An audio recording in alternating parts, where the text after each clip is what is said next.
miidhaa isaa irrattidha kan nuti dubbataa jiru. Miidhaan karaa sabquunnamtiilee hawaasaa garaagaraatiin hiriyaa filachuu fi jaalala keessa galuu maali isa jedhu irratti dubbanna. Waan bal'aan kaasaa yeroo dheeraa fudhadhee dubbachuu hin danda'a. Na hordofaan jedha.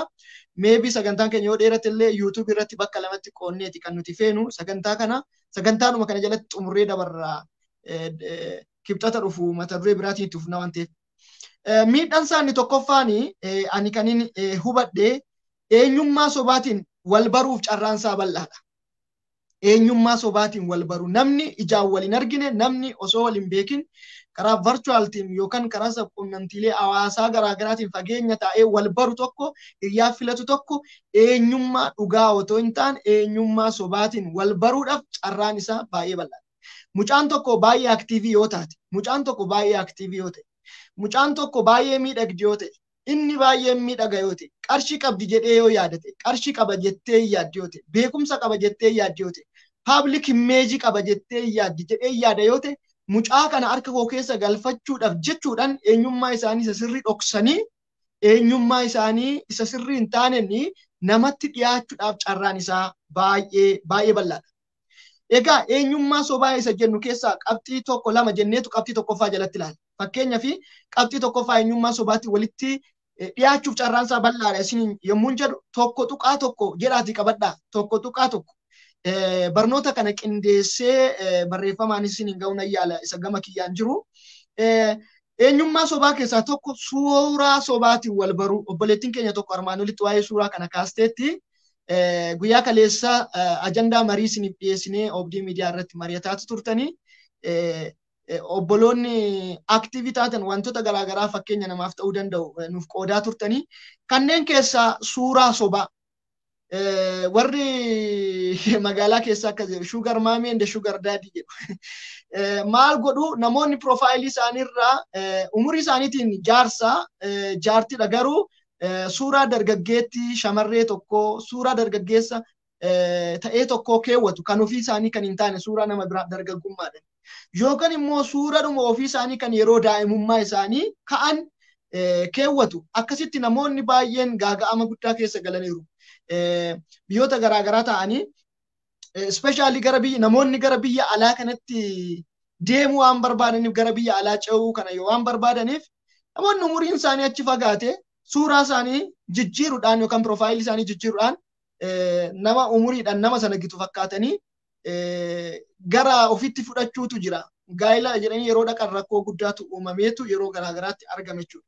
Kanaaf kana qofas miti immoo amma yeroo ammaa kana keessatti suuraa namaa bocuun hin danda'amu. Appilikeeshiniin suuraa daa'imaa nama guddaa, nama ga'eessa, nama jiddugaleessa akkasumas suuraa nama guddaa tokko daa'ima dargaggeessa godhanii edit gochuun ni danda'ama. Teknoolojii wanti inni uumaa hin jiran jiru. Namaayyuu gara uumutti ga'eera lubbuu keessa kaa'uudha hin dandeenye malee jechuudha. Kanaaf suuraa sobaatiin wal gowwoomsuudhaaf carraan isaa banaadha. Baay'ee kan nama dhibu ijoolleen onlaayinii kanarratti baay'ee aktiivii ta'an ijoolleen dhiiraaf shamarranii dhaloota kan barsiisan biyya alaa ta'anii hojii gurguddaa hojjetaa turan. Samoona kana suuraa tokko tokko miidiyaa irratti argaa turre jechuudha. Suuraa dhiiraa dubara gochuudhaan kan ofii isaanii daa'ima yookaan nama guddaa gochuudhaan hojjetanii ittiin ijoollee barsiisaatu jiru. Fakkeenya akkasiniif ta'uuf iskiriinii kanarraan isiniif kan keenyas kan hojjetame jira. Obboloonni biroos kan isaan hojjetan jiru. Inni kun fakkeenya akkasiniif ta'u akka irraa dammaqxaniif baay'isee akkasitti namni umurii kanarratti umurii guddaatti suuraa wal hojjetee hawwii ofii walii ibsuun ati boruu umurii quuftee sadarkaa kanarra jiraatta jedhanii hawwii walii ibsuun cubbuus miti. Nama guddaa tokko daa'ima godhanii daa'imummaa isaa namni sun yaadatee akka waaqa galateeffatu akkasumas waa umurii borusa eeggatu walitti agarsiisuun gama tokkoon gaariidha. Walii raaguun waan gaariidha. Nutamma kan nuti ilaalaa jirru neegatiif saayidii isaa karaa gaa'ilaati. Namni carraa ittiin of jijjiiree ofiisaa nama biraatti barsiisutu bal'aadha. Kanaaf kana baruun maaliif isin gargaara beektu?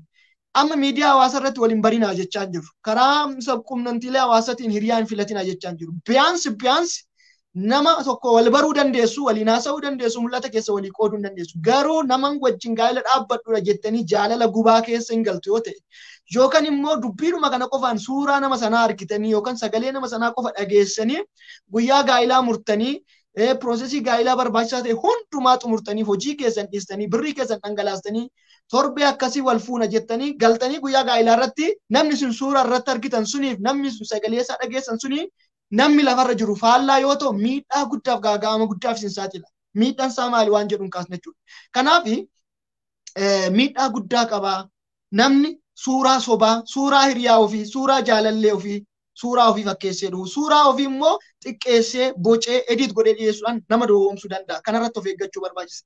Mee suuraalee tokko tokko isinitti agarsiisna. Baay'ee ijoolleen shamarranii asirratti suuraa nu erganii nu wajjin barsiisuu warra barbaadan umuriin isaanii guddaa ta'e miti isaanillee umuriin isaanii gana umurii gaa'ilatti seenutti dhiyaataa jirudha. Haa ta'u malee umurii isaanii bara waggaa 10, 15, 20 gadi godhaniif hojjetanii agarsiisaa jiru jechuudha. Kaan isaaniillee kan gana waggaa 20 iyyuu hin geenye jiru jechuudha. Warreen suuraa isaanii sitti agarsiisu keessaa.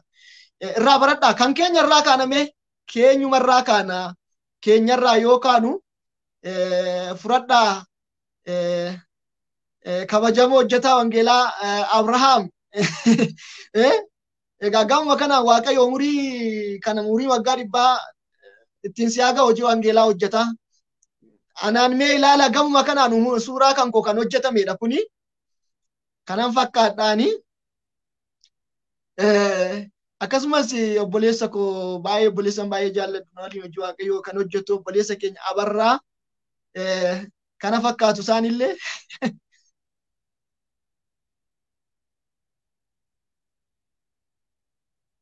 Hayyee namoota biroo siintin agarsiisa.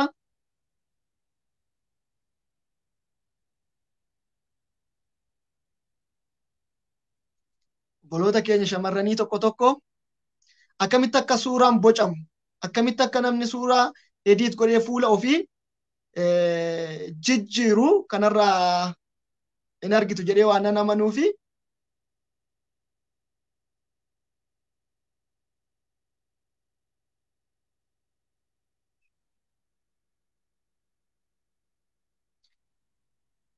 Suuraa sobaatun carraa wal baruu baay'ee bal'aadha qabxii jedhu irrattidha kan nuti ilaalaa jirru. Akkamitti suuraan sobaa namni umurii ofii xiqqeessee suuraa hojjetee suuraa umurii xiqqeessu kan appilikeeshinii umurii xiqqeessuun suuraa ofii hojjetee suuraa 20 suuraa 100 guyyaadhaa gara guyyaatti waliif erguun hin danda'amu. Suuraa qofa ilaalanii yookaan sagalee qofa dhagaanii gaa'ilatti kan galan yoo ta'e. Hayyee isaan kun immoo hiryoota keenya yookaan hordoftoota keenya obboloota keenya hafuuraa obboloota shamarranii gara biroodha. Haala kanaan suuraa isaanii hojjetanii itti bu'aaruudhaaf yookaan immoo dhaloota ittiin barsiisuudhaaf warra nuuf kennanidha. Hayyee warra kanas ilaalaa. Baay'een keessan suuraa isaanii isa oriijinaalii ni ilaaltu. Suuraan amma isinitti agarsiisaa jiru oriijinaalii otoo hin taane kan edit ta'edha jechuudha. Yoo xiqqaate waggaa 5 hanga 10 illee fuulli isaanii suuraa kanarratti mul'atuuf inni oriijinaalii walirraa fagaachuu mala jechuudha. Yoo xiqqaateen isiniin jedhe. Hayyee obboleettiinuma kana laa obboleettiinuma ishii xiqqoo kana ilaa suuraa dhiiraa fuuluma kanatu fuula dhiiraa ta'e jechuudha. Amma fuulli kun kan obboleettii shamarraniiti. Fuula ofii jijjiiruu hin danda'ama jechuudha. Dhiira dubara gochuun. Isheedhuma argitan kanaadha jechuudha suurawwan sadan. Ammoo nama murteessaa tokkoon isiniif fidaa jira. Manguddoon sila argitani. Manguddoon sila argitan hojjetaa wangeelaa Abrahaam. Bara kutaa 5ffaa kutaa 6ffaa barataa turan sana fakkaatu. Asitti anaan arguu dandeessu. Bara kutaa 10 baradhu suuraa fakkaatudha kuni. Asitti anaan arguu dandeessu anuma mallayyoo keewwatee fuuldura keessan dhaabbatee yookaan taa'ee haasa'aa jiru. Bifa kanaan suuraan kan koo hojjetameera. Kun kan obboleettii gara biraati. Shamarrees dhiiras taatee jirti lafa kanatti. Asitti immoo anaaf hojjetaa wangeelaa Abrahaam ani hangafa isaa ta'ee inni immoo ganaa qixisuu ta'eetu jira. Na biratti xiqqatee. manguddoo nama gara biraa argaartu suuraa kiyyaadhaan kan obboleettii keenya Alam jedhamtuudha kuni. Akkasumas kan obboleettii biroodha. Suuraan kun suuraa obboleettii keenya Margituu, suuraa ijoollee baay'ee ediit gootee bifa kanaan barsiisaa kan jirtudha.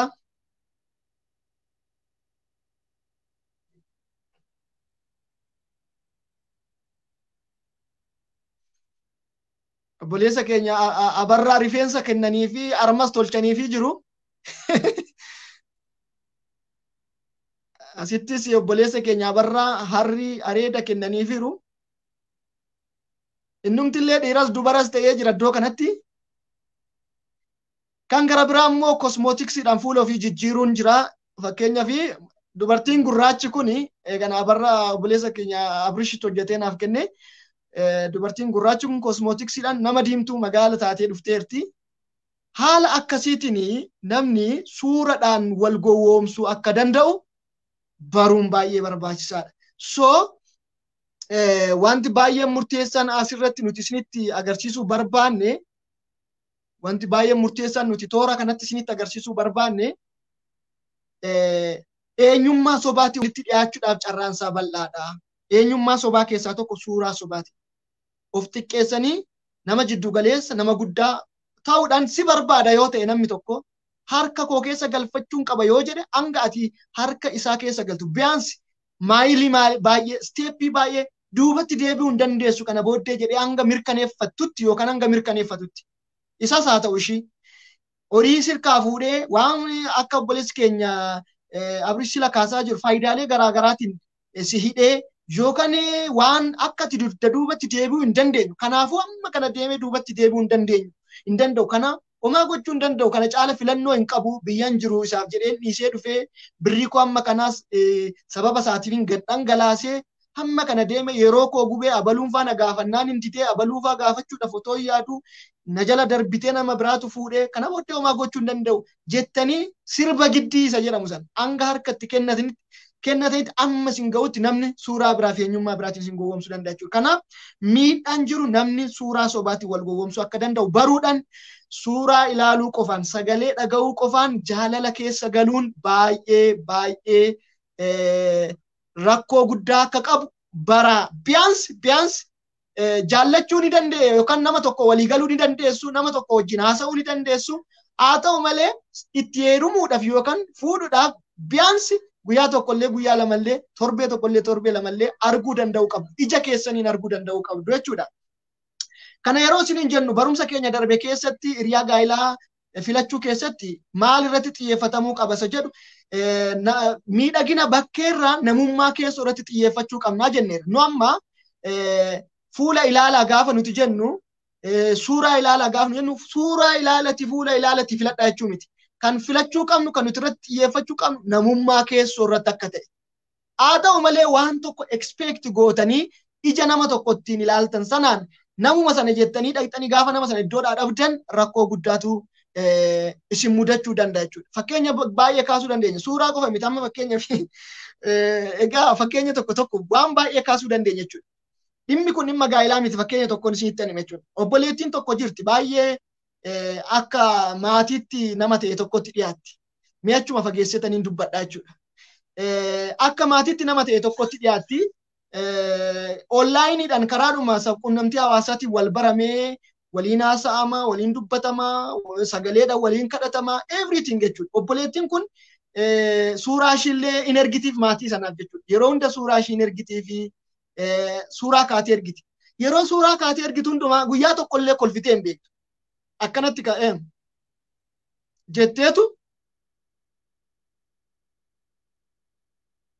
jetteetu kaati jechuudha. Kolfitee guyyaa ishiidhaa ka'uu hin argine jechuudha maatiin sun obboloonni sun jechuudha. Obboloonni sun maatiin sun nama nutti siquudha. Sirriitti beeku mucattee jechuudha. Baay'ee bareeddi jedhanii ajaa'ibsiifatu. Akka malee ajaa'ibsiifatu mucaan kun baay'ee miidhagdanii.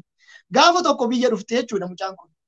Biyya dhuftee maatii sana bira dhaqxe jechuudha. Maatii sana bira dhaqxee sa'aatii tokko sa'aatii lama maatii sana bira turte kolfuun du'atti ta'ee dubbachuun du'atti ta'ee cinqamaa oolte amma mana sanaa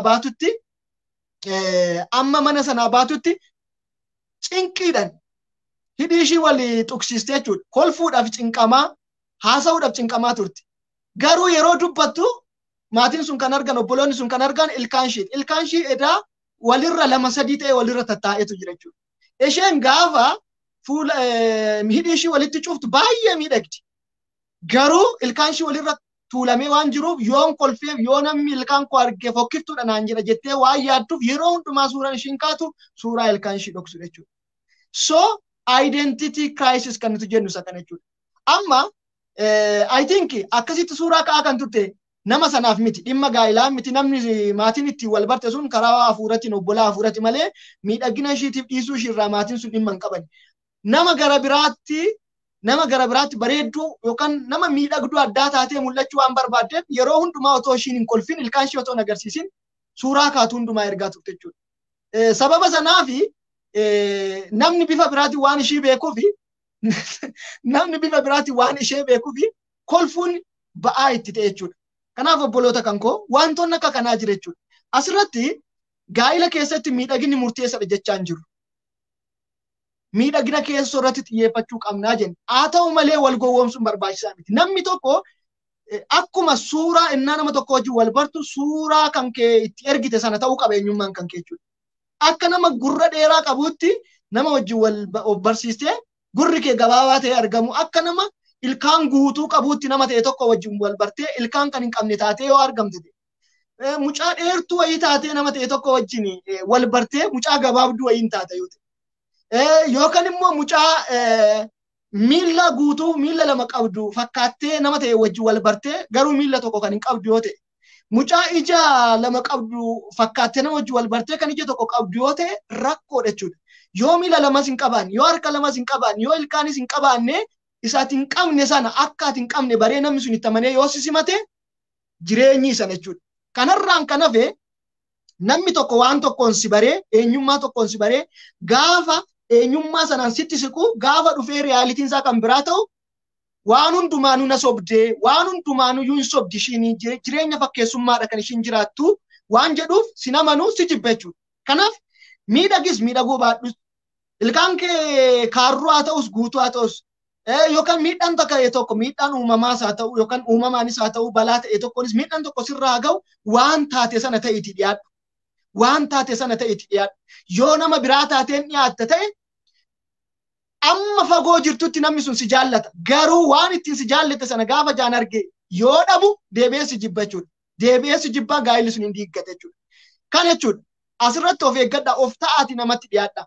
Akka waan isin uumetti miidhagina keessan ganamaatiin kosmootiksiidhaan of jijjiirtanii yookaan waan hin ta'een of jijjiirteetuun of ta'aatii dhiyaadhaa waan jedhu isiniif kaasuun barbaada bal'inaan dubbadheera rakkoo guddaatu iddoo kana jira waan ta'eef jechuudha. Rifeensuma qabdaniin dhiyaadhaa. Inni isin jaallattan sun yookaan inni isin jaallate rifeensa dheeraa barbaada waan ta'eef isa argachuuf yookaan ishee argachuuf rifeensa wiigidhaan hanga miilla keessaniitti gadheessanii deemtu yoo ta'e gaafa walitti dhuftan gaafa wal bartan gaafa gara jireenyatti dhuftan rifeensi sun hin jiru waan ta'eef rifeensa keessa dheeraa sana isa wiigii sana jaallatee si fuudhe waan ta'eef rifeensa akka hin qabne gaafa baree booddee si jibbe eenyummaa keessan sirriidhaan wal baraa isa kana isiniin jedha. Of eeggadhaa gaafa isiniin jennu immoo akka kanatti wal gowwoomsu waan jiru waan bakkee irrattis ofii keessanis bakkee irratti bakkee keessan kuultanii waan hin qabne namatti hin dhiyaatina tokko. Lammaffaa irratti gaafa namni tokko isinitti dhiyaatus bakkee isaa qofa ilaaltanii hin simatina. Biyaansi jiruusaa jireenya isaa ilaala. Namni sun akka bakkee isaatiiti moo manni isaa keessi isaa gaafa itti siqamu namni kun dhuguma akka bakkee isaatiiti jedhaati ilaala. Asiin rakkoo guddaa akka kanaa furuun hin danda'amu. Inni lammaffaani miidhagina sobaatii walitti siquudha. Isinitti miidhagasa kaasiran kaasu kosmootiksiidhaan of jijjiiranii kan biraa fakkaatanii dhiyaatanii booddee garuu bifti kosmootiksiidhaan dhufe gaafa feed ta'u rakkoo guddaatu uumama jechuudha. Kana inni gara biraa amala sobaatii wal baruutu jira. Nama amala gaarii qabu fakkaatee nama hin xuunne, nama hin dhugne, nama hin machoomne, nama hin qaamne, nama jaalalaa fakkaatanii kanaan dura fakkeenya adurree tokko barreesseen ture jechuudha. Fakkeenya adurreen ani barreesse adurreen tokko manguddoo tokkotu intala kadhachuudhaan mana maatii tokkoo dhaqee jedhama. Yeroo sana adurreen buna danfisti baay'ee ajaa'ibsiifatan keessummoonni dhufan jaarsonni dhufan baay'ee dinqisiifataniitu adurreen amala qabeettii akka kanaa qalbii qabdi buna danfistaniitu ajaa'ibsiifatan. Ni galan keessaa meeqoyii adurreen kun dhuguma amalli ishii amma yoomitti meen qorraa jedhanii guyyaa lammataa amtuuta qabatanii kiisii keewwatanii dhufan. Amtuuta qabatanii gaafa dhufan adurreen kun akkuma gaafa jalqabaa buna danfiste achumaan suuta jedhanii amtuuta kana kiisii keessaa yeroo fudhan amtuunni wacce.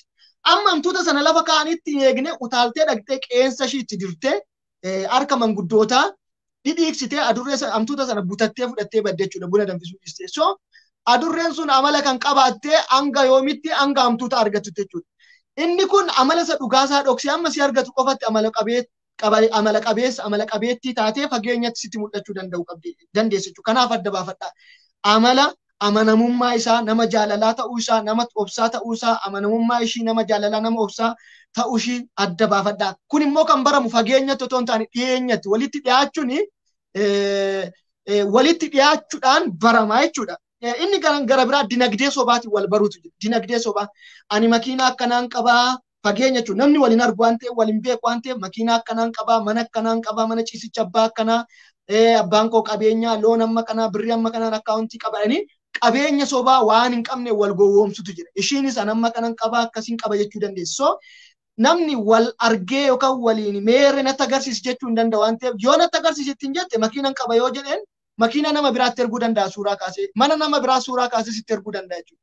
So akka kanatti kan wal gowwoomsan danuutu jiru jechuudha. Hedduutu jira jechuudha.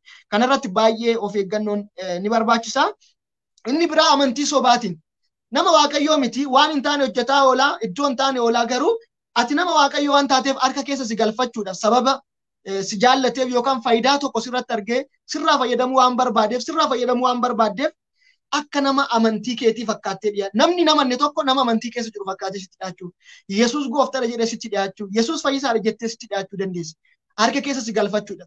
Kanaaf namni kun dhuguma nama amantii ta'uusaa maaliin beekta? Kaleessa gooftaa fudhatee kan duubatti deebi'e yookaan macaafa qulqulluu callisee kan dubbisu ta'uu danda'a jechuudha. Amantii sobaatiin namni walitti dhiyaachuu danda'a. Rakkoon jaalala sobaa, rakkoon fageenya ta'anii kaadhimmaa qabaachuu keessaa inni kun baay'ee murteessaadha. Inni biraa jaalala sobaatiin wal baru. Jaalala sobaa jechuun kunis namni wal baran sun kan fuudhe ta'uu danda'a. Kan heerumte ta'uu dandeessi. Daa'ima kan qabdu ta'uu dandeessi. Kaadhimmaa 2-3 kan qabdu ta'uu dandeessi jechuudha. Argitanii? Waliin beektan kan isin onlaayinitti wal beektu fuudhee manaa qaba yoo ta'e mudannoo kanatu jira jechuudha. Namoonni baay'een otoo gaa'ila qabanu birrii walirraa nyaachuudhaaf jecha deemanii kan wal qoran jiru jechuudha. Kan qalbii jijjiirratan illee jiru jechuudha. Dhaqanii ani gaa'ila sin qabu fuudhee sin beeku jedhaniitu onlaayinii irratti wal baranii fageenya irratti wal baranii gaafa dhuguma jettee birrii ishii itti ergitee mana ijaari jettee birrii itti kennitee kana biteettee qodaa biteettee birrii itti kennitee inni qodaa mana isaatii sirriitti guuttatee mana ofii isaatii ijaarratee bakka na fuudhuudhaaf jettee gaafa boorsaa ishii qabattee dhuftu bilbila isaa cufateetu bada. Eessa dhaqe nama akkanaa beektuu na jalaa bade jettee hin iyyitii gaaf kaan onlaayinii irratti deebisee barreessitee karaa feesbuuktiin naa barbaadaa jettii hin boochiin maraattii konkolaataa jala obbuusuudhaaf cinqamte jechuudha. Barbaadamee gaafa namni sun baramu gaa'ila qabaa birriin ishiin mana ittiin naa ijaar jettee itti ergitee mana mataa isaatii ittiin ijaarrateera. Ijoollee ittiin barsiifataa jira. Gaa'ila qabaa ijoollee qabachuudha. Kisaaraa guddaadha jechuudha. Namni otoo gaa'ila qabu akka nama gaa'ila hin qabne, otoo ijoollee qabu akka nama ijoollee hin qabne, otoo kaadhimmaa 2-3 qabu akka nama kaadhimmaa hin qabneetti sitti dhiyaachuu danda'a, sitti dhiyaachuu dandeessa jechuudha. Kanaaf waanuma onlaayinii irratti waliin haasoftan, waanuma fageenyatti waliin haasoftan, bilbilaan waliin haasoftan yookaan suuraa walii agarsiisaa sagalee waliitiin haasoftan hunda amantanii konkluuzinii xumuraa bira hin galina. Wal baruu dandeessu, waliin haasa'uu dandeessu. Garuu jaalala isaa gadi fagoo keessa galuun rakkoo guddaa fidaa jira. Nan dheeresse natti fakkaata Abrish qabxii 2ffaa fi qabxii 3ffaa nan kaasaa otoon qabxii 2ffaa fi 3ffaa hin kaasin wantoota nan amma dubbadhe irratti wanti dabaltuuf yookaan wanti nan dagadhe yoo jiraate naaf kaasiti qabxii 2ffaa fi 3ffaa itti fufeen kaasa.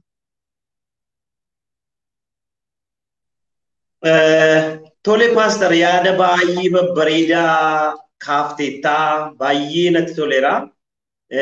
Dhaggeeffattoonni keenyas yaada babbareedaa akka irraa argachaa jiranii argaan jira. Isaanis koomentii nu barreessaa jiru. Baay'ee galatoomaa ulfina guddaa argadhaa jechuun hin barbaada. Gabaabumatti wantoonni ammati kaafte waan murteessoodha. wanta dhaloonni keenya ittiin cinqamaa jirudha. Kanaaf rakkoo guddaa keessaa galaniiru. Amma fakkeenyaaf sumata amma kaaftee jaalala fagoo kana profaayilii namaa hin beekanii sin jaalladhee yoo ittiin jedhee bakka na jaallateera jedhanii maa al takka takka keessumaa gowwoomsaan kuni dhugaa dubbachuudhaaf yoo dhugaama dubbanne gaariidha. Dhiirotarraa shamarran irratti balaansaa hammaachaa jira. Sababa kanaaf ani mudannoo tokko tun sitti mee gaariidha. Namni tokko amma magaalaan keessa jiraatu kana keessa ani tajaajilaa dhadhee waldaa banatee nama tajaajiludha. Gaafa jaarsummaaf ta'anii ijoollee dubaraa biyya Arabaa hojjetan nama 26 wajjin sin fuudhee walitti dhufeenya qaba ture. Nama 26 nama tokkotu nama 26 wajjin walitti dhufeenya qaba. Warra kaanirraa taabileetii fuudheera, warra kaanirraa kompiitara fuudheera, warra kaanirraa meeshaa garaagaraa fuudheera, qarshii harkaa fuudheera. Dhumarratti namni kun nama gudeelee amma maarramee seeran yookaan immoo iddoo itti adabaman waggaa umurii guutuudhaaf adabamee jira jechaadha. Xumurri namoota akkasii hin bareedu, baay'ee xumurri isaanii hin bareedu. Gabaabumatti garuu ani wantoota itti dabaluu barbaadu tokko jaalalli fagoo wanta inni rakkoo fidu yeroo dheeraadhaaf haasaa godhu. Ilaali egaa yeroo dheeraaf haasaa gochuu jechuun bilbila yeroo dheeraa fayyadamu, sa'aatii dheeraadhaaf haasa'u, kun immoo jireenya isaanii baay'ee jeeqaa. Kana duwwaa miti qarshii isaaniillee qabeenya isaaniillee qisaasessuu keessatti gahee guddaa qaba. Qaamaan gatii waliin arginee fi ituu qaamaan wal arganii wantoota baay'ee waliin mari'atanii fixuu danda'an karaa toora marsariitii ta'uu danda'a, karaa bilbilaa ta'uu danda'a. Bilbiluudhaan qarshiin isaanii yeroo qisaasessan, yeroo isaanii dheeraa achirratti yeroo isaan dabarsan hin laallaa. Kana duwwaa miti namni yeroo itti jeeqamu illee hin jiraata. Sababiin isaa sa'aatiin biyya keenyaa fi sa'aatiin namoonni biyya alaa isaaniif yeroo guyyaa ta'u nuuf halkanii, yeroo nuuf halkanii isaaniif guyyaadha. Yeroo baay'ee wal bira darbaa jechaadha. Isaan irribaa ka'anii nu bilbilu, nun immoo halkan walakkaa nutti ta'a jechaadha. Namni tokko irribarraa ka'ee haasaa godha jechaadha. Kanaaf rakkoonni yeroo dheeraa fudhatanii haasa'uu nama mudatu jira. Inni kan biraan immoo yeroo ofii qisaasessu.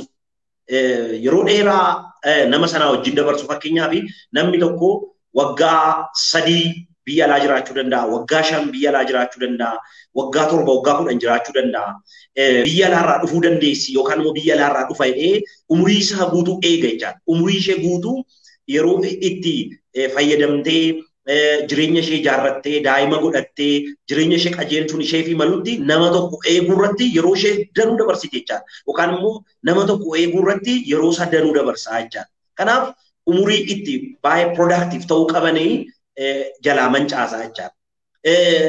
Sababii kanarraa kan ka'e immoo namaa wajjin walii galuu dadhabu ni jiraata.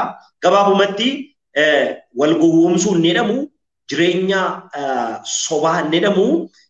Karaa toora marsariitii kanaatiin darbaa jiru baay'eedha. Keessumaa maqaa sobaa namni 3, 4 hamma 5tti qaba. Suuraa sobaa ta'ee fakkeenyaaf kanuma nama sana hin fakkaanne suuraa artistii maxxansuu danda'a, suuraa nama beekamaa maxxansuu danda'a, yookaan immoo suuruma isaa akka sila ilaalaa turretti geeddaree gochuu danda'a. Lammaffaan immoo jireenya eenyummaa fake ta'e fakkeenyaaf namni gurraacha ta'ee magaala ta'ee diimaa ta'ee mul'achuu sila kaafteetti identity crisis jechuun baay'ee hamaadha. Dhaloota kana yeroo inni itti miidhaa jiruudha identity crisis. Amma suuraa amma ani si erge kuni anis toora marsariitiirraan fuudhee mucayyoon kuni eenyummaan ishee halluu gurraacha qabdi. Bifti ishee gurraachadha. Eenyummaa kana fudhachuutu irraa eegama. Garuu isheen eenyummaa kana wantoota fuula isheetti diddibamu, nyaara isheetti diddibamu, afaan irratti diddibatan kana hundumaa diddibattee nama biraadha. Namni mucayyoo kana baree argee fi namni mucayyoo kana guyyaa argee nama laman argee jechuu danda'a. Maaliif barii kana fakkaatti guyyaa immoo kana fakkaatti jechaadha. Kanaaf identity crisis inni jedhamu kuni tokkoffaa inni dhiiraa durba ta'uu barbaada, inni durbaa dhiira ta'uu barbaada. Jaarsa ta'anii umuriidhaan deemaniitu akka dargaggeessaatti act godhu. Wantoonni kun hundumtuu ni jiru. Fakkeenyaaf namni baay'ee furdaa ta'ee application amma jennuun nama qal'aa of fakkeessee nama sheeppii gaarii qabu godhanii kaa'uun jira. Amala yoo fudhanne amaluma badaa ta'e namni qabu social media irratti nama barbaadan argachuuf jecha bakka nama jaallatu, nama mararsiifatu, nama afaan isaa keessaa hamaan hin baane, afaan ishee keessaa hamaan hin baane ta'anii mul'achuun hin danda'ama. Dubartiin tokko gaafa dubbattu dubartii biyya Fiinlaandidha. Waggaa 40 abbaa manaa ishee wajjin jiraatteetu parsantii 50 abbaa manaa kun beeku jette. Sababiin isa hin beeku jedheefis guyyaa guyyaatti amala jireenya isa keessaa bahutu jira. Guyyaa guyyaatti wanta haaraas bahutu jira. Yeroo wal jaallannu haniinaan jedhaa, baay'ee jechoota nama mararanii na waama, na tuquun barbaadu, haaluma namatti toluun wajjin turre. Garuu yeroo wajjin jiraachuu jalqabnu aarii jalqabee, dheekkamuun jalqabee, wantoota garaagaraa as bahuu jalqabanii inni yeroo booda dhufan idoon taane dura eenyummaa fake ta'een yookaan immoo eenyummaa sobaatiin natti dhiyaate ture. Amalli isaan sirriin isa amma natti agarsiisaa jiru kanadha. Isa dheekkamu kana. Maaliif dura hiriyaa na godhachuudhaaf yookaan immoo na wajjin jiraachuudhaaf jedheetu kana godhe malee eenyummaa isa sirriin turre. Kanaaf eenyummaan namaa inni sirrii yeroo booda keessaa bahaa deema. Eenyummaan inni yeroo hiriyyummaa siin du'aa yeroo isheen gufattu anaa cabsu, anaa ajjeesu, anaa naa dursu ni jedhamu. Hiriyyaa gaa'ilaa sana hamma qabatanii harka ofiitti gashataniif malee gaafa harka keessa galfatan dubbiin akkasin ta'u. Jechoonni ittiin wal mararsiifatan akka sanaatti ittiin fufu. Kanaaf isa kana beekuun gama rakkootiin gaariidha. Ani gaa tole naaf eebbifame Abrish baay'ee murteessaa kaastee. Egaa anis kan hin dabalu rakkooleen armaan olitti kaafaman kanatti tuqxee fakkeenyaaf anis kan hin tuqee miidhaansaa eenyummaa sobaatiin walitti siquun carraansaa bal'aadha jedheera. Eenyummaa sobaa jalatti suuraa sobaatiin wal baruu, miidhagina sobaatiin wal baruu, kosmootiksii garaagaraa fayyadamuudhaan amala sobaatiin lallaafanii walitti dhiyaachuu, dinagdee sobaatiin waan hin qabne qaba jechuudhaan amantii sobaatiin amantii biraa keessa jiraataa. Amantii biraa himachuudhaan jaalala sobaa fakkeenyaaf abbaa warraa otoo qabduu haadha warraa otoo qabu ijoollee otoo qabanuu ijoollee otoo qabduu akka nama ijoollee hin qabne gaa'ilaa kaadhimmaa 2-3 otoo qabanuu akka nama hin qabne ta'uudhaan dhiyaachuudhaan nama gowwoomsutu jira jechuudha. Kun baay'ee of eeggachuun akka barbaachisu. Namni rakkoolee amman kaase kana keessaa kanatti kaaste keessaa rakkoo tokko qaba yoo ta'e warra wal baran kana lamman keessaa rakkooleen armaan olitti nuti kaafne keessaa tokko hin qaba yoo ta'e hiriyummaan sun karaa dheeraa deemuu hin danda'u. Jaalalli sun karaa dheeraa deemuu hin danda'u. Jaalalli sun gargar cituunsaa hin oolu. Jaalalli sun addaan cituunsaa hin hafu jechuudha. So hiriyummaa fi jaalalli feekidhaan hiriyummaa fi jaalalli dhugaa irratti hin hundoofne yeroo kamiyyuu galman gahu addaan cite jechuudha. Yoo addaan cite hoo maal ta'a? Namni tokko shamarreen tokko yoo ta'e yookaan dhiirri tokko nama amala dhugaa eenyummaa dhugaatiin nama tokkotti hin siqne wajjin wal baree akka hiriyaa kaadhimmaa wal godhatee jaalala keessa yoo gale jaalalli sun yoo addaan diigame eenyummaan nama sanaa yoo saaxilame maaltu ta'a gaafa jennu rakkoo guddaatu uumama. Fakkeenyaaf gaafa hiriyummaan akka kanaa addaan citu yeroo namaa tuqqisaasa jechuudha. Isheen anisa wajjin hin gaa'ila dhaabbadha. Inni ani ishee wajjin hin gaa'ila dhaabbadha jedhanii wal abdataniitu carraa biraa gubanii jiru jechuudha. Isheen nama biraa kaadhimmachuu otoo dandeessu isa abdattee kaadhimmaa baay'ee bira dabarsiteetti nama baay'ee diddeetti jechuudha. Tarii nama ishiidhaaf ta'uu danda'uyyuu diddeetti jechuudha. Yookaan immoo inni ishiin jirti jedhee nama biraa gaafachuu dhiisee waggaa 1, waggaa 2, waggaa 3 ta'anii wal eeganiiru jechuudha. Maal keessatti jaalala sobaa keessatti eenyummaa sobaa keessatti gaafa eenyummaan kun saaxilamu maaltu ta'a jechuudha yerootu gubata.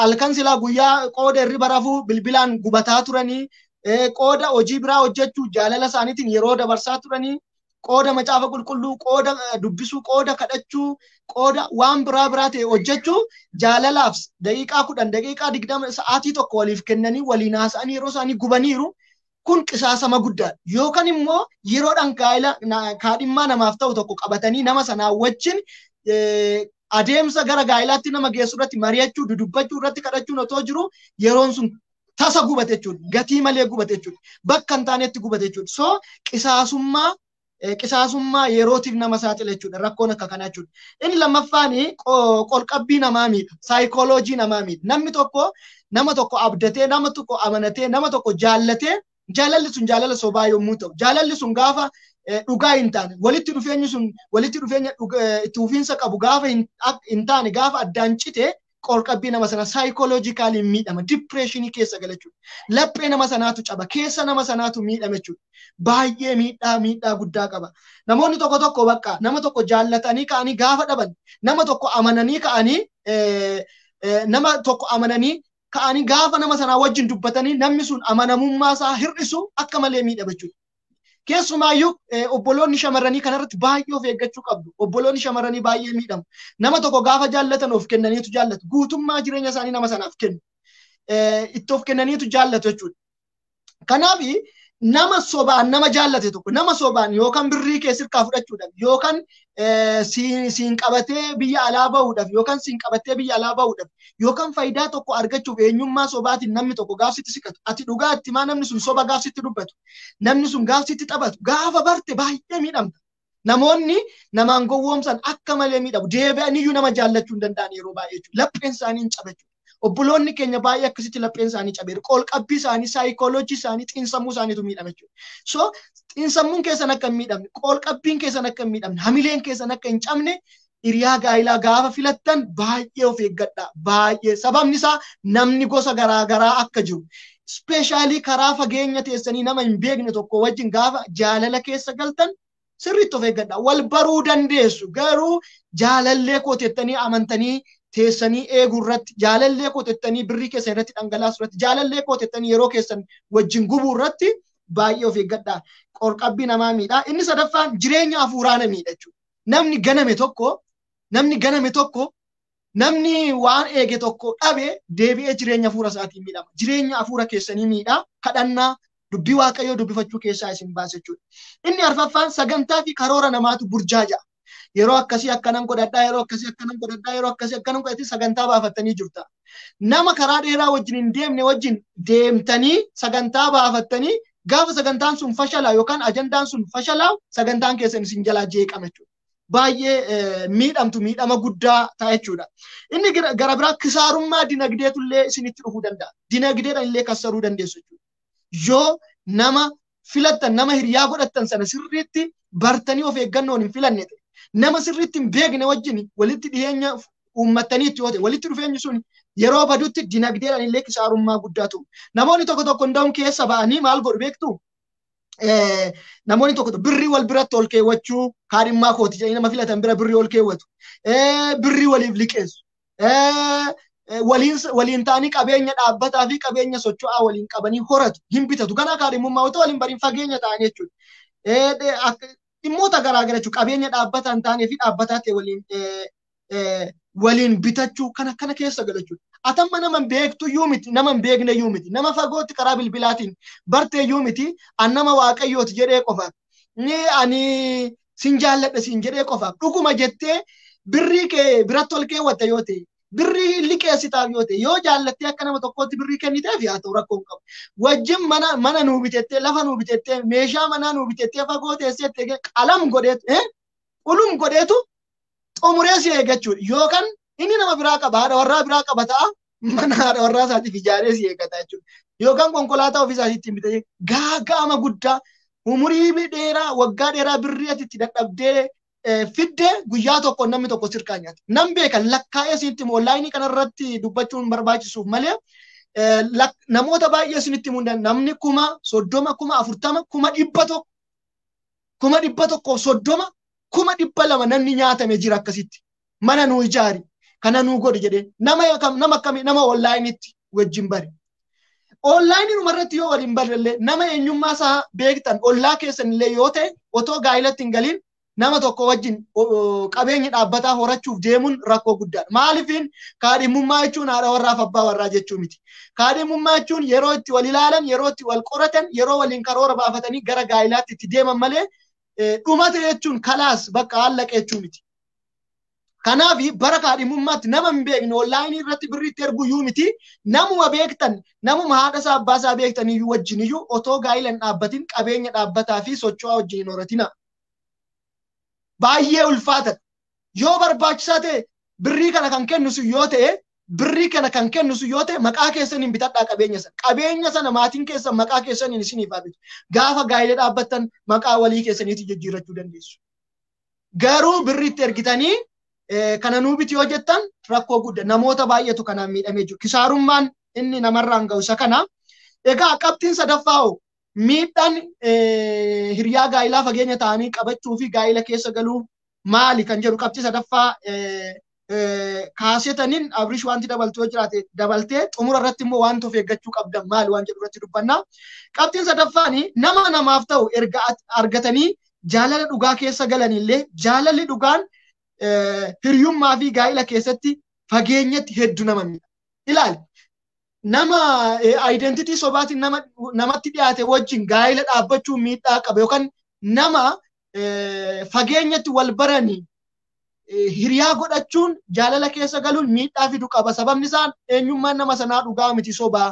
Waan barbaade erga argate waan ta'e tokko erga sin harkaa dhahe yookaan waan isiitti siqeef tokko erga argatte waan kaadhimummaan sun diigamuuf miidhama guddaa fida. Kana qofas miti namuma dhugaa namuma sirriitti sin jaallatu namuma sirriitti jaallattan wajjin yoo fageenyatti jaalala keessa hin galtu ta'e jaalala gubaa jechuudha. Ilaa jaalala ho'aa jaalala gaa'ilaaf ta'u jechuudha. Keessa hin seentu yoo ta'e baay'ee miidhaa isin irraan ga'a jechuudha. Baay'ee of eeggadhaa keessumaa obboloonni shamarran jechuudha.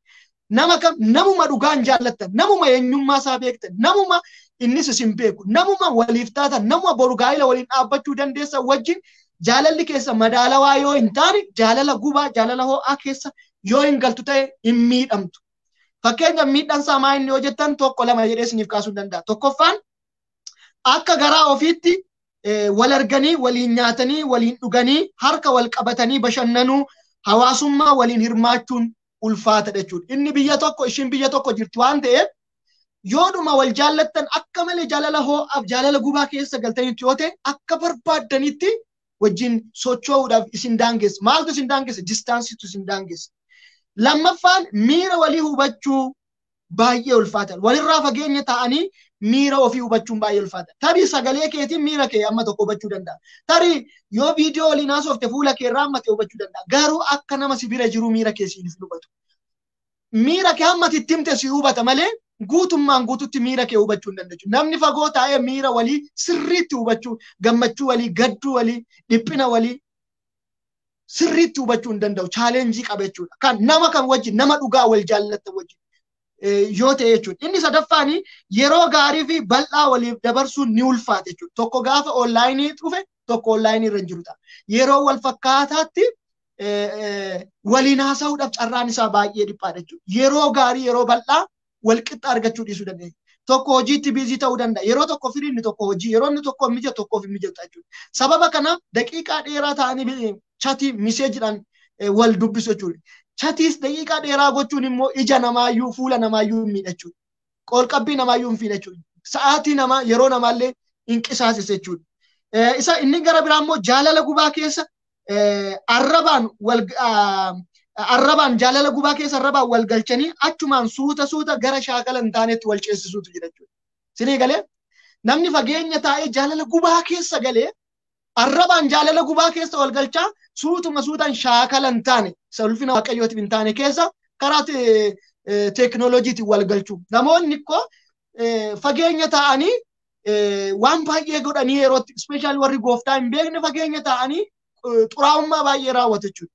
Kun immoo qulqulloota irraa amantoota irraa hin barbaachisu. Yoo fageenya teessanii jaalala gubaa keessa wal galchitan daftanii wal fuudhuudhaaf haalli isiniif mijatu waan ta'eef otoo hin beekin shaakala hin barbaachifne kan ulfina waaqayyootiif hin taane keessa isin galcha. cubbuu keessatti isin kuffisa of eeggadhaa. Inni sadaffaan heddu jaraa shaakala hin taane waan wal barsiisaniif ilaa jaalala gubaa keessa galanii ol fageenya ta'anii karaa teekinooloojiitiin waan hin taane baay'ee waan wal shaakalsiisaniif gaafa walitti dhufanii wal fuudhanillee waliin haasa'uun kan isaan waliin mari'atan waan baay'ee karaa onlaayiniitiin godhaa turan waan ta'eef gaafa wal fuudhanillee garaa waliin ga'an maaliif waan wal barsiisan qabu waan ta'eef haasaallee fuula waliin haasan gaaffii wal gaafataniif deebii waliif kennanillee karaa miiseejiitiin karaa bilbilaatiin isaaniif milkaa'a jechuudha. Yeroo dheeraa karaa miidiyaatiin baran waan ta'eef jechuudha. Kunillee garaa waliin ga'an gaafa walitti dhufan garaa waliin ga'an fiizikaalii noormaal bifa ta'een kominikeet wal gochuudhaan kunillee miidhaadha jechuudha. Inni biraa walitti dhufeenyi isaanii kan jalqabee fi kan guddate karaa sabquunnamtiilee hawaasaa garaagaraatiin waan ta'eef yeroo hunda shakkiitu uumama. Sila obboleessi keenya Itti Wangeelaa Abrish kaaseera wal shakkii akkuma na wajjin haasofte nama biraa wajjin haasofti jedheetu shakka inni. Ishiinis akkuma na wajjin haasee akkuma na wajjin karaa miidiyaa hawaasaa karaa feesbuukii karaa maaliitiin wal barre nama biraa wajjinis akkasuma haasaa na dhokatee jechuutu jira wal shakkuutu jira jechuudha. Bilbila walirratti cufsiisutu jira jechuudha. Maaliif ishii wajjin gaafa wal argu waan haasa'an sana beekti. Isa wajjin gaafa wal argitu waan haasofte sana yaadata waan ta'eef nama biraa wajjinis akkasumatti haasofti yaada jedhuu fi miira jedhutu isaan keessatti uumame jechuudha. Otuma dubbannu sheer godhaa. Obdii miidiyaa YouTube irratti amma dhaqaatii subscribe godhaa. Sagantaa keenya dhaggeeffadhaa. View time sa'aatiin keenya akka nuuf guutuuf karaa kanaan hojii mana har'a jala muree jajjabina asitti dubbachuun barbaada. Elgiboor miidiyaa YouTube irra dhaqaatii subscribe godhaa. Facebook irra geessati share godhaa. Ergaa gurguddaa argattu. Tokkoffaan nuti lafa duwwaatti akka hin dhamaane ergaan keenya isin bira ga'uu qaba. Lammaffaa irratti chaanaaliin keenya guddachuu qaba. Bal'achuu qaba waan ta'eef kanarratti isinis hirmaadhaa. Sa'aatii dheeraa sagantaa dhedheeraa nuuf dhaggeeffadhaa sa'aatiin keenya akka nuuf guutuuf ija guuteen isitti dubbadha jechuudha. Xumura irratti yommuu nufu Abrish si'a tokko xumureen carraasii kennaa. Hiriyaa gaa'ilaa fageenya irratti filachuu fi jaalala fageenyaa irraa waan of eeggachuu maali yookaan wantoota irraa of eeggannoo gochuu qabna jechuudha. Hiriyaa gaa'ilaa fageenyatti qabachuu fi jaalala ho'aa jaalala gubaa fageenyatti qabachuu irratti wantoonni of eeggachuu qabna. Ilaa amma akka hin dogoggorre fageenya irratti waliin barinaan jedhe fageenyatti wal baruu hin danda'amu jedhe nama gaa'ilaaf ta'u tokko fageenyatti ilaallachuun hin ta'u jechaa hin jiru. Tokkoffaan fageenyumatti ilaaltanii fageenyumatti xumurtanii waanuma fageenyatti waliin haasoftan hundumaa dhugaadha jettanii guyyaa gaa'ilaa qabattanii erga piroosesii hunduma xumurtanii gaa'ilaaf hin galinaa. Nama guyyaa tokko guyyaa lama torbee tokko torbee lama ji'a tokko ji'a lama wajjin jiraattanii innas hin jiru. Naannoo tokkotti yookaan wal argitanii namummaa nama sanaa isa fageenyatti isinitti himee fi dhugaan lafa jiru wal fakkaachuu fi dhiisuu isaa otoo hin qulqulleeffatin ittiin seeninaa miidhaa baay'ee qabaadha. Isinii galee har'a namoonni onlaayinii irratti wal baru onlaayinii irratti guyyaa gaa'ilaa murteeffatanii ishiin waan bituu qabdu bittee waan gochuu qaban godhanii piroosesii hunda xumuratanii torbee lammanarraa nan dhufaa torbee lammanarraa wal fuunaa yookaan torbee har'aan dhufaa torbee har'aa wal fuunaa yookaan immoo yoo maatii koo bira dhaqe maatiin koo natti gaddu waan ta'eef booleetti na eegii na simadhu inni ababaa qabatee booleetti eegeetu maal godha fudhatee galee baru ganama wanti ishiin onlaayinii irratti argitee fi jireenyi namichaa inni mana jiru faallaa waan ta'eef waliikuu dhufa jechuudha. Waliikuu qofa miti. Maali dhiyoodhuma kana jechuudha. Dhiyoodhuma kana booleetti na eegi jetteeni booleetti eegee ababaa qabatee booleetti eegee simatee sanaan booddee beergoo wal geessanii halkan ciisanii ganama boorsaa ishii qabeenya fudhattee dhufte hunda saamee jalaa kan bade intalli tokko baatee deebitee onlaayinii irratti yookaan miidiyaa hawaasaa irratti ishii boochuu argeera jechuudha. Argitanii hamma kana nama onlaayiniitti wal baran tokko otoo maatii ofii bira hin dhaqin booleetti eegee wal qabatanii beergoo dhaqanii inni halkan raffisee waan godhee halkan raffisee qabeenya ishii saamee bade jechuudha. Salphina akka kanaati hin saaxilinaa ijoollee keenya. Biyyaansi yoodhumallee karaa namaatiinis wal bartan nama dur biyyatti beektanis yoo ta'e karaanuma onlaayiniitiin karaalee garaagaraatiin cheek gootanii namummaa nama sanaa yoodhuma mirkaneeffatanii namni kun nama dhugaa nama jireenyaaf ta'u yoo ta'e illee onlaayiniitti guyyaa yookaan fageenyatti guyyaa gaa'ilaa qabattanii galina. Dursaatii wal argaa waliin mari'adhaa, waliin haasaa, waliin nyaadhaa dhugaa karaa cubbuutti isin hin galchine, karaa ulfina Waaqayyoo keessaa isin hin baafne, karaa nama biraa hin gufachiifne jechuudha. Sana booddee gara murteetti koottaa jechuudha. Kanaadha. Egaa wantoonni of eeggachuun barbaachisu sababa qabatamaa ta'ee fi hin taaneen walitti dhufeenyi jalqabame tokko addaan cituu danda'a. Hubadhaa. Yeroo kaadhimmaa qabattan sababa qabatamaa ta'eef qabatamaa hin taane yoodhuma sirriitti wal beektan illee yoodhuma waldaa tokko keessatti kan waaqeffattan ta'e illee sababa garaagaraatiin kaadhimummaan addaan cituu hafuu danda'a jechuudha. Kana sammuu keessan keessa qabachuu, sammuu keessan keessa keewwachuu qabdu. Ilaa namni tokko yeroo jaallattan akka malee hanga sadarkaa maraachuutti jaallachuu hin qabdan. Sababni isaa sababa garaagaraatiin kaadhimummaan keessan addaan cituu ni mala. Yoo addaan cite akka hin miidhamneef tokko. Erga kana ta'e inni tokkoffaanii nama tokko wajjin wal baruu fi adeemsa keessa gara jaalalaatti dhufuun hamaa miti yookaan miidhaa miti. Adeemsa keessa nama tokko wajjin wal bartanii suutaan gara jaalalaatti dhufuun hamaa miti, cubbuu miti.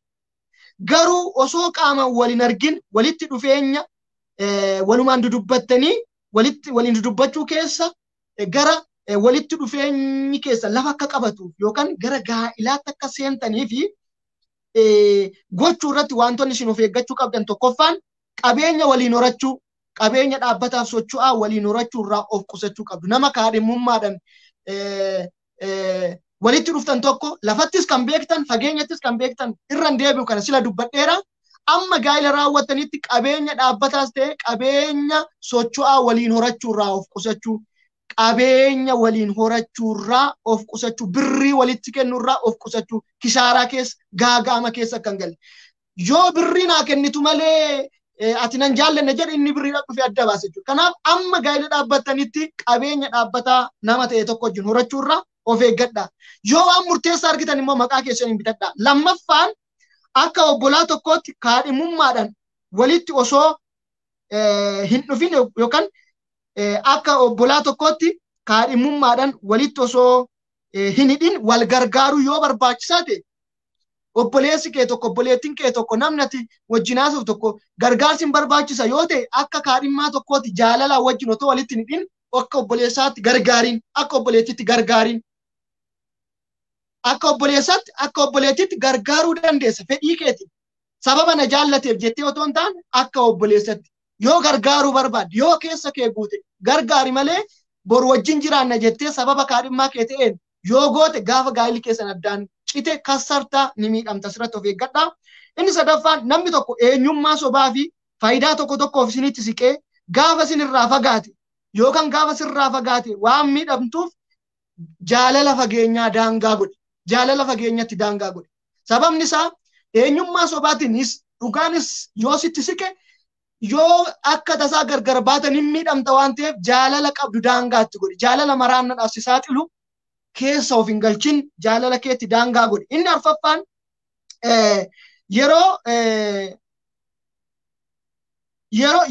yoodhuma dhugaadhaan illee wal jaallattan, yoodhuma jaalala dhugaallee wal jaallattan namni jaallattan sun nama amanamaa fi karaa dheeraa waliin deemuu kan dandeessan yoo ta'e illee walirraa fagoo waan jirtaniif daftanii wal fuutanii gaaffii walii deebisuu isin rakkisa waan ta'eef miira keessan to'adha. Ilaa jalqaba kan isiniin jedhee namni tokko faayidaadhaaf isinitti yoo siqe erga isinitti fayyadamee ka'ee jaalala gubaa keessa isin galchee erga isinitti fayyadamee yoo isin miidhe hin miidhamtu.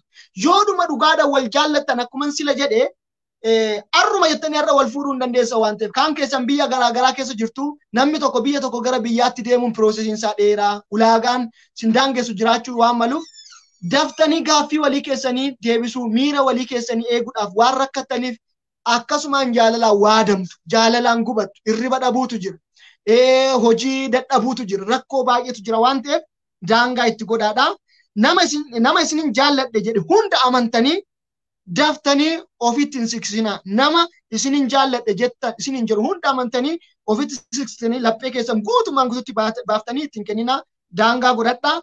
Inni jaaffaan nama bartan sana osoo guutummaan guututti ittiin siqin yookaan hiriyaa isaa yookaan hiriyaa ishee maatii isaa maatii ishee lafa hojii isaa baruu yaala. Isinii galee nama isinitti siqe tokko guutumaan guututti laphee keessan otoo ittiin kennin namni ana baluudha siin jedhe kun dhuguma abaluun sun akka jedhe sanaa isa jedhu hiriyaa isaa baruu yaala.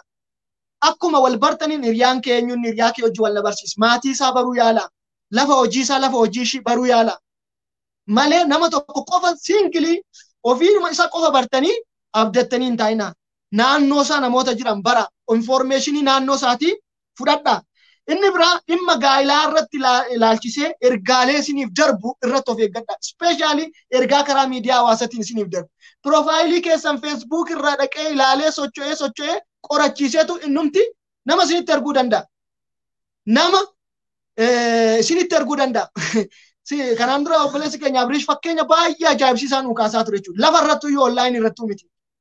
Bara kana garuu namni piroofaayilii kee miidiyaa hawaasa irraa dhaqee si guureetu dhufee waan barbaade siin jechuu danda'a jechuudha. Ergaatiin biitii of eeggadha. Inna waan si barbaadeef yookaan dhugaadhaan waan si jaallate yookaan immoo waan ta'e tokko sirkaadhaan waan barbaadeef piroofaayilii kee keessaa odeeffannoo kee namummaa kee maqaa maatii keetii si guureetu raajii sitti ergisiisee Waaqayyoo ebeluutti heerumi siin jedhaa. Jedhee si dogoggorsiisuu danda'a. Kana maaliifan dubbadhaa? Egaani barsiisadhas karaa hundumaanuu gorsaadhas mudannoo baay'een argachuudha. Mudannoo baay'een nagaa oolchuudha. Akkasitti namoonni miidhaman jiru. Akkamitti kanaaf silumaayyuu gaa'ila irratti ergaa hin eegina. Ergaa hin eegina. Namoonni natti hin tolle keessaa kadhanni ani jibbu keessaa namni waa'ee gaa'ila kootii Waaqayyoon naa kadhadhuu yoo jedhan rakkoon qabu. Waa'ee gaa'ilaa irratti namaaf kadhachuun cubbuu miti. Waaqayyoollee nama gargaara. Haa ta'u malee kaadhimmaa filachuu irratti nama kadhachiisu hin jaalladhu. Kaadhimmaa raajiidhaan hin filatina. Kaadhimummaa raajummaadhaan filatame manni raajiidhaan ijaarame raajummaadhaan diigamuu danda'a waan ta'eef. Isin ilaalatii qoradhaa hafuurri qulqulluu isin keessa jira hafuura qulqulluu irraa adda baafadhaatii itti deema. Yeroo mataa isaatiin immoo Waaqayyo konfirmi isiniif haa godhu. Keessumaa nama karaa onlaayiniitiin isin bare ergaa karaa onlaayiniitiin dhimma gaa'ilaa nama sanarratti isinitti dhufu irratti baay'ee of eeggadhaan isiniin jedhaa. Dogoggora baay'eetu uumamaa jira. Namoota baay'eetu shawwadamaa jira waan ta'eef karaa kanaaf. Inni xumuraa nama tokko wajjin osoo dubbattanii waliif galtanii karaalee garaagaraatiin wal qorattanii gara kaadhimmaa waliif ta'uutti dhuftaniirtu yoo ta'e osuma guutummaatti itti amantaniillee osoo dursitanii qaama waliin argin san jalqaba jedhe jechuudha. Osoo dursitanii qaama waliin argin piroosesiiwwan garaagaraa keessa hin galinaa. Ilaa itti amantaniitu jaallattaniitu ergatee jaalalli keessa naa ta'u. Garuu aakshiniiwwan garaagaraa tarkaanfiiwwan garaagaraa otoo hin fudhatin dursaati wal argaa kan jedhudha. Gara fuulduraatti qabxii biraa itti isinii dabaluu dandeenya guyyaa gara biraa. Har'aaf qabxiin an qabadhee dhufe isa kana dafee xumuruuf ariifadheen dubbadhee waan an qabadhee xumuruudhaaf Abiriish yeroo dheeraa fudhannee wanti dabaltu yoo jiraate nuuf dabaliitii sagantaa keenyaaf gara kanaan gama kanaan ni goolamna.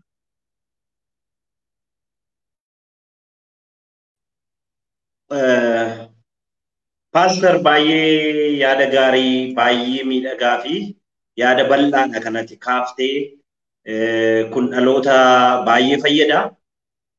Egaa hordoftoonni OBD miidiyaa irra jirtan hundi keessan miidiyaa kana warra kaaniif sheer godhaa.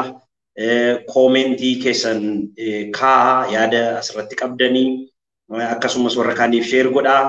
Gabaabumatti obboleessi koo hojii guddaa isinii hojjechaa jira. Waaqayyo ayyaana inni keessa kaa'ini. By the way, yeroo ni naan guunne inni jedhu isinii kaasee baay'ee wanta nama qaanfachiisudha.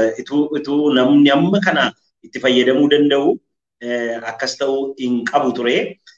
Gabaabumatti ani kan hin jedhu namni ta'e gorsaa ture. Gorsa sana innillee dhokfatee ani ituun dubbadhee gaariidha.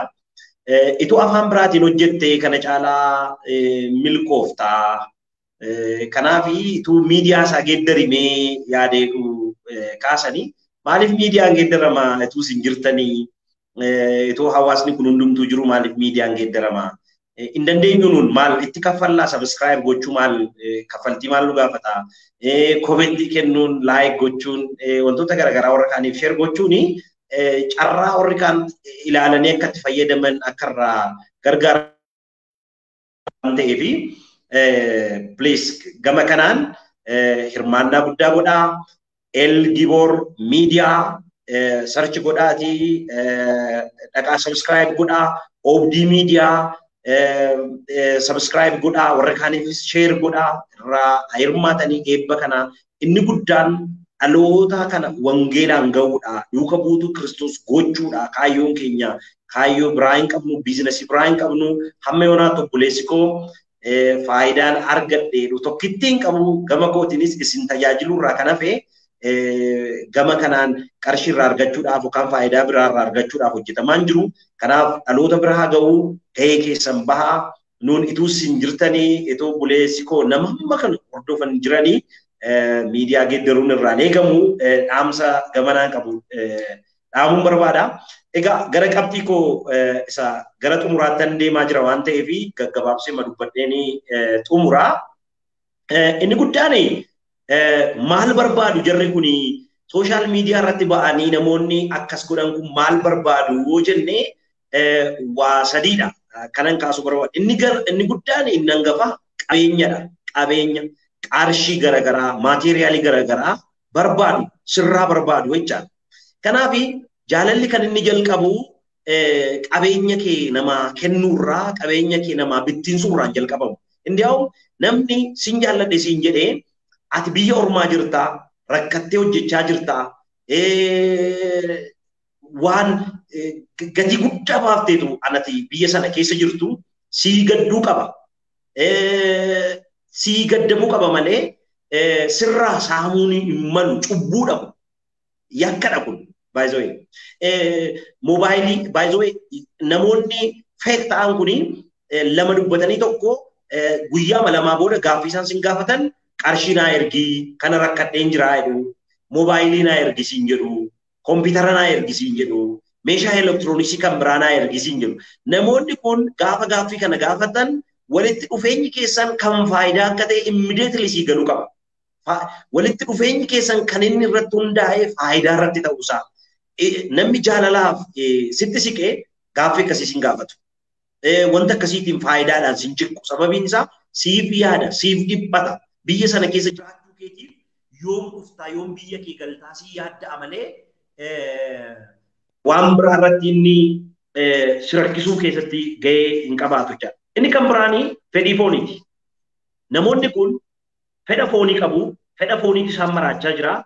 Fedhas foonii sana isaanii bira hamma gahanittidha kan isaanii yoom dhuftaa, akkamittiin dhuftaa, guyyaa isaa sin gaafatu. Guyyaa isaa kan isaan sin gaafatan tokkoffaa qabeenya keessan barbaadaniif lammaffaa fedha foon isaanii bira gahuudhaaf. Kanaaf namoota hawwii fedha fooniitiin machaan kanarraa Waaqayyo akka isin eegu Waaqayyoon kadhadhaa. Namoota kanatti dabarfamtanii akka hin kennamnee fi Waaqayyoon kadhachuun gaarii. Sababiin isaa eenyummaa feek ta'een isinitti dhiyaatu waan ta'eef jechoota isaan dubbatan namoota jaalalaa fakkaataniitu nama immoo guyyaa tokkotti hin beektanii kitaaba tokko kabarii isaa laaltanii baruu hin dandeessan.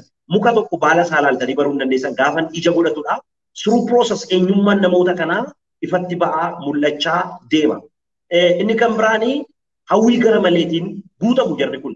Hawwii gara maleetiin bakka galgalaa ganama waan isaan dinqisiifatan wantoota alaa mul'atu kana irrattidha xiyyeeffannaan isaanii.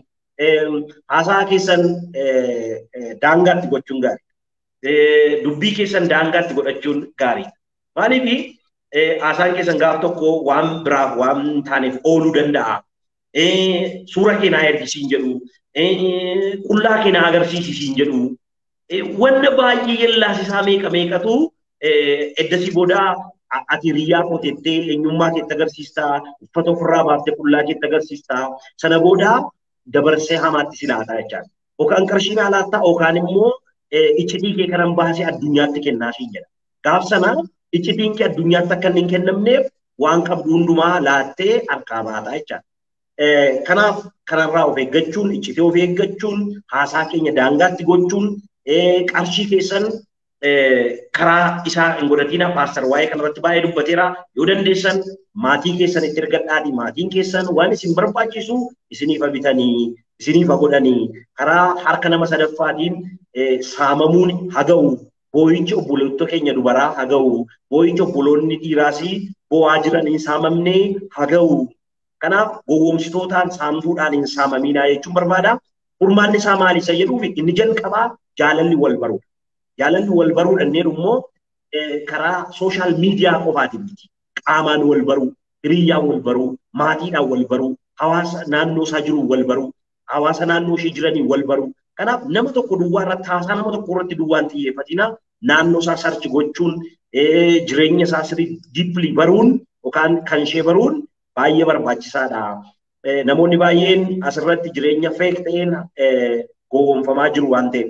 Inni ani jala muree dubbachuu barbaadu kan hin dubbatamne asirratti siniin kaasaa namoota sacred society wajjin yookaan hojii afuura hamaa wajjin walitti dhufeenya qabantu jira.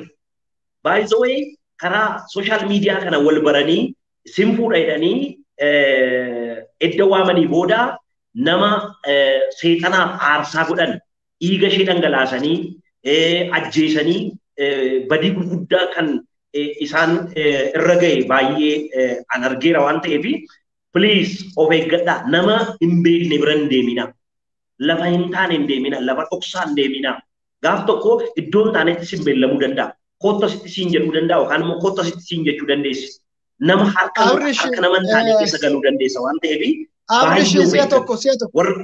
si'a tokko Abrish waan ajaa'ibaa wayii waan dagadde waan ajaa'ibaa wayii kaaste dhuga ba'umsaatu tokkotu jira sun samoonuma kunoo jidduudhuma kana waan mudateedha.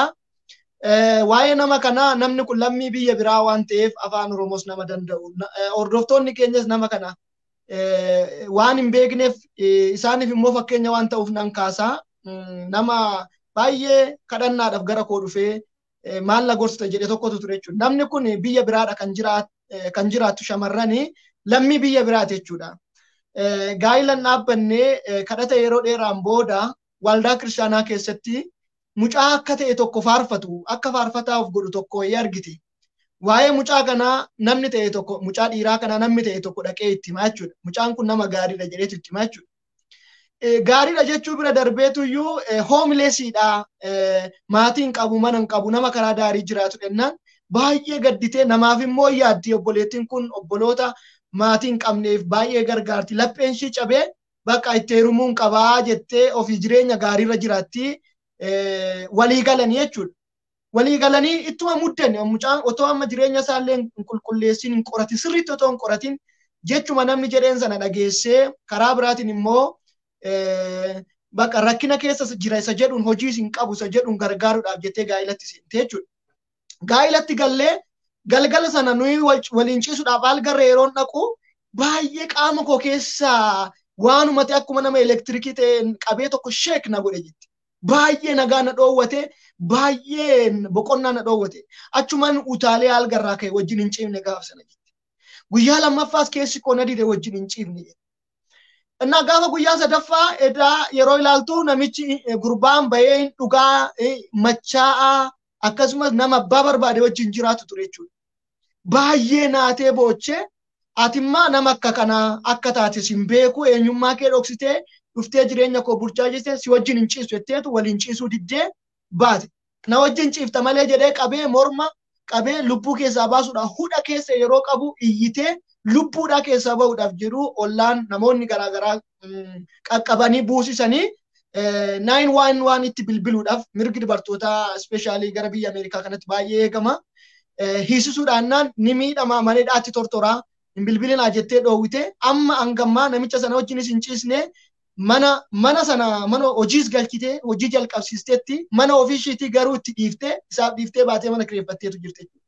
Amma wajjiniin fufam nama jireenya akkanaa jiru nama lubbuu koo balleessuuf deeme wajjiniin itti fufamoo hiikeen ba'aa jettee gaafii akkasiidha kan ishiin na gaafate jechuudha. Yaaddoo guddaa keessa jirte jechuudha. Ilaal isa qofa ilaaltee waan namni tokko ittiin hime qofa dhugaadha jettee rakkina keessa jira nan gargaara jettee garraamummaa fi isaafii yaada jettee otoo nama garaagaraarraa hin qoratiin otoo yeroo fudhattee ilaalin ollaanuma ishiitii dhufee rakkoo guddaa keessa ishee galchee kufeetu jira jechuudha.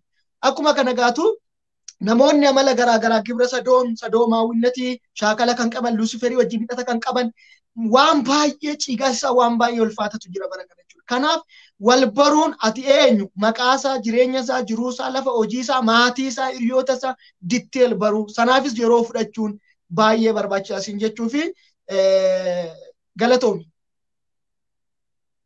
Baay'ee gaariidha.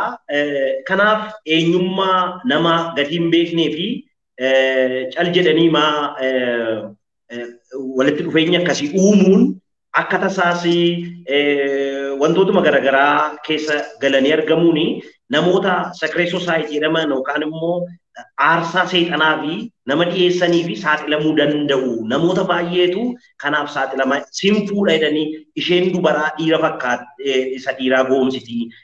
Inni dhiiraa immoo ishee shamarranii goomsuudhaanii wanta akkasiitti gashu. Al takka takka immoo ofuma isaaniiyyuu by the way mudannoo Finfinneematti ta'e tokkotuun dubbadhee gaariidha.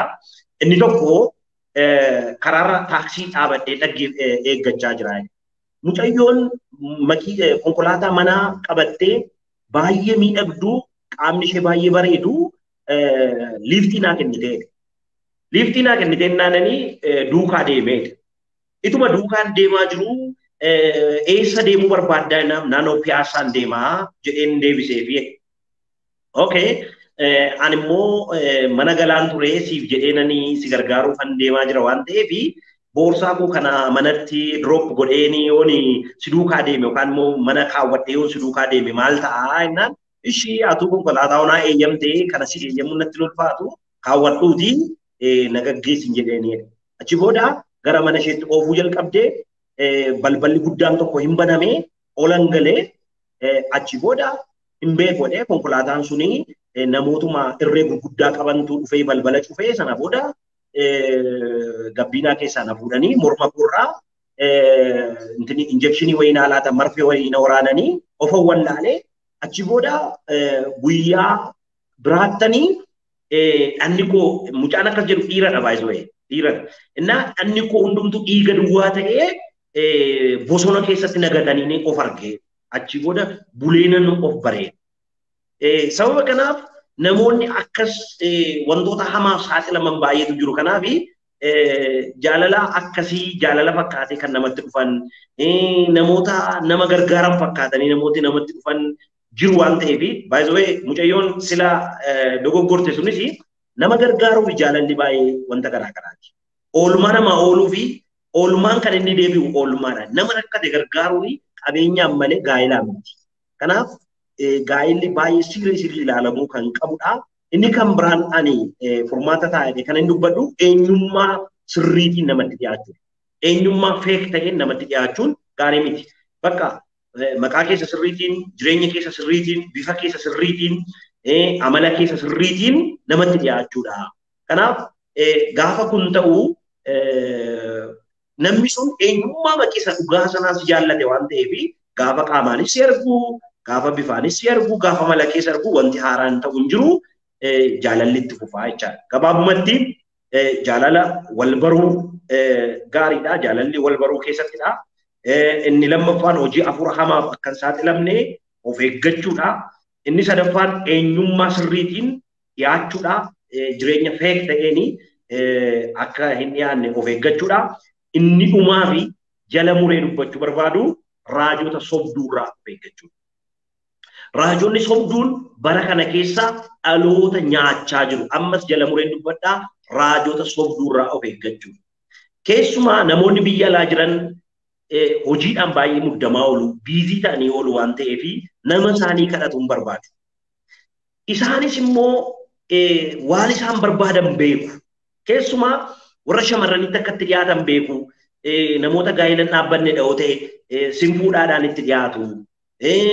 Warra dhiiraas waan biraatiin itti dhiyaatu. Kanaaf waan ittiin gowwoomsan akkaataa itti gowwoomsan meetodii garaagaraa qabu waan ta'eef raajonni sobduun kun waan hin jedhamne itti raaju. Abdii hin jirre yookaan immoo akka duumessa hammaaru wayii itti raajaa oolu.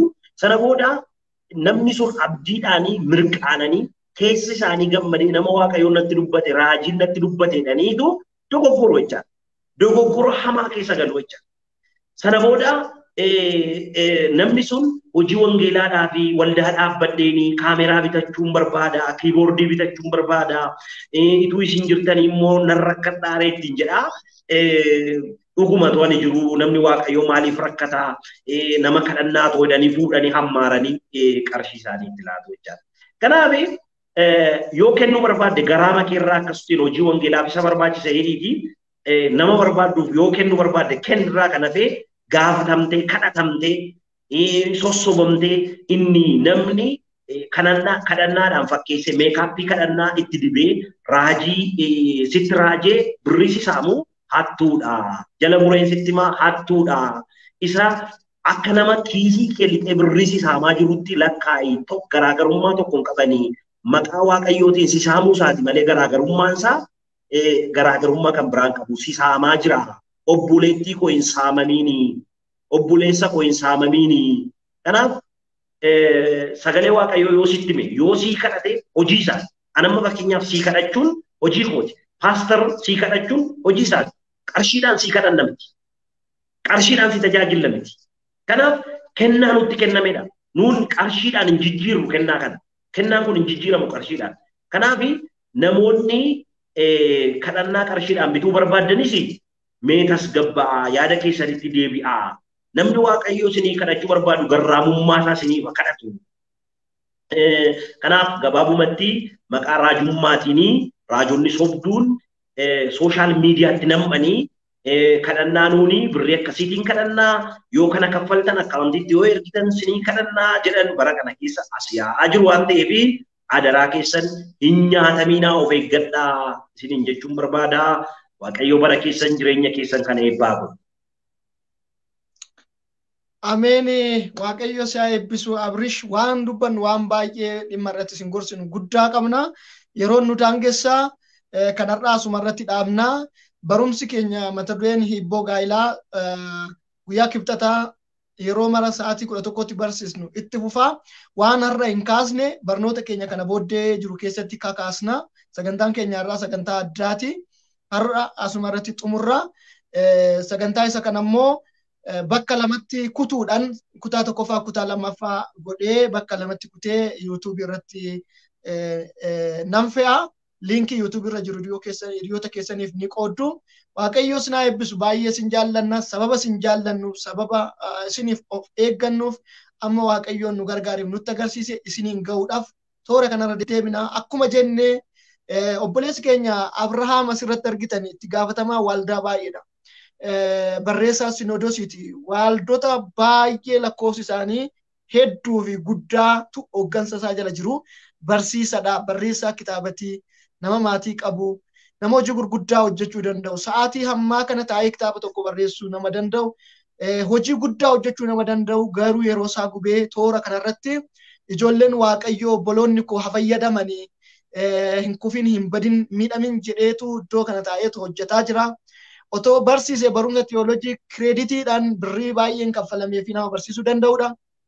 Garuu isan tola Kiristoos irraa fudhadhe tolan kenna jedhee toora kanarratti bahee hojjetaa jira. YouTubii isaatii fi FB isaa Elgiboor miidiyaa hordofaa laayik godha. Anis amma ayyaanni waaqayyoo naaf baay'atee isin tajaajiluun gammachuu koo ta'ee isin tajaajilaan jiran hordofaa baay'ee isin jaallanna. Dhimma gaa'ilaa qofa irratti guyyaa tokko isiniif kadhanna. Isin barsiifnee qofa, isin gorsinee qofa, daba bara keessa jiru isinitti himnee qofa. Beekumsa qofaan rakkoo bara kanaa jalaa baatu jennee namannu. Informationii qofaan gara milkaa'inaatti ceetu jennee namannu. Yoo waaqayyo nama gargaare malee. Ispeeshaalii daba bara kanaa, hammina bara kanaa yoo waaqayyo ija hafuuraa namaaf bane malee beekumsa qofaan jala bahuun hin danda'amu. Kanaaf waaqayyo akkasin milkeessuuf xumuraa barumsa keenya kan hibboo gaa'ilaa yeroo xumurru sagantaa mataa isaa danda'e dhimma gaa'ilaa qofa irratti isiniif kadhatna. Guyyaa kadhataa isiniif qopheessina. Eebbifamaa maatii keenya baga taatanii milkaa ijoollee waaqayyo warri har'a nu dhageessan hundi maqaa abbaa, maqaa ilmaa, maqaa fura qulqulluu sadan waaqa tokkootiin gaa'ilaan hin qoramina. Qoraminni gaa'ilaa isinirraa haa oolu. Milkaa nama jaallattaniif nama isin jaallatu argadhaa. Milkaa bara keessan gammachuun xumuraa hamaan isin argin. Inni dogoggoree isin dogoggorsiisuu barbaadu maqaa gooftaa Yesuus Kiristoos isinirraa haa qabamu. Maqaa Yesuus isinirraa haa qabamu. Arraba isaa dhadhaa dibatee afaan damma godhatee karaarraa isin kaachisu dogoggoree isin dogoggorsiisuu kan barbaadu humna gooftaa maccaatiin isinirraa haa qabamu. Milkaa gammachuun bara keessan xumuraa. Maqaa Yesuusin abjuun keessan galma haa ga'u. Kaayyoon keessan rarra'ee nafin. Nama jaallattaniif nama isin jaallatu Waaqayyo isiniif haa kennu. Hamaan isin argin tolchiif xibaarri maqaa sun argutamu. Karaan keessa wal isiniif haa qixxaatu. Boojuun keessa wal guuree isinaaf. Galma ga'a. Maqaa Abbaa, maqaa Ilmaa, maqaa Hafuura Qulqulluu sadan Waaqa tokkoon baay'ee isin jaallannaa. Yeroo gaarii, yeroo milkii fi eebbifamaa qabaadhaa. Shaaloom, shaaloom.